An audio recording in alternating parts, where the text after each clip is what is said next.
امام جعفر صادق علیہ السلام کی خدمت میں ایک شخص نے آ کر سوال کیا کہ فرزند رسول، کیا وجہ ہے کہ آپ رسول اللہ کے سبھی اصحاب میں سے حضرت سلمان فارسی رضی اللہ تعالی عنہ کا ذکر زیادہ کرتے ہیں؟ امام جعفر صادق علیہ السلام نے اس شخص سے فرمایا کہ اے شخص، سلمان فارسی نہیں بلکہ سلمان محمدی کہو، اور تم کیا جانتے ہو کہ میں حضرت سلمان محمدی کا ذکر زیادہ کیوں کرتا ہوں؟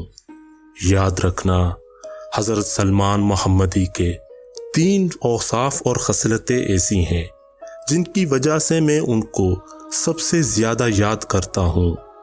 ان میں سے پہلی خصلت یہ ہے کہ حضرت سلمان محمدی اپنی خواہش نفس پر امام علی علیہ السلام کی خواہش کو مقدم رکھتے تھے، یعنی وہ اپنی خواہش کو امام علی علیہ السلام کی خواہش پر قربان کر دیا کرتے تھے۔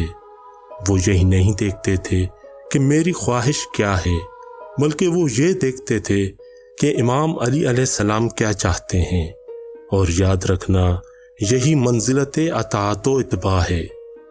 اور دوسری خصلت حضرت سلمان فارسی کی یہ ہے کہ وہ فقراء اور غرباء سے محبت کرتے تھے اور ان کو صاحبان دولت پر یعنی امیر لوگوں پر ترجیح دیتے تھے۔ اور تیسری خصلت یہ ہے کہ حضرت سلمان محمدی علم اور علماء سے محبت کرتے تھے۔ بتحقیق حضرت سلمان محمدی رضی اللہ تعالی عنہ اللہ کے نیک بندے تھے جو دین حنیف ابراہیمی پر قائم و دائم تھے، اور وہ کبھی مشرک نہیں رہے۔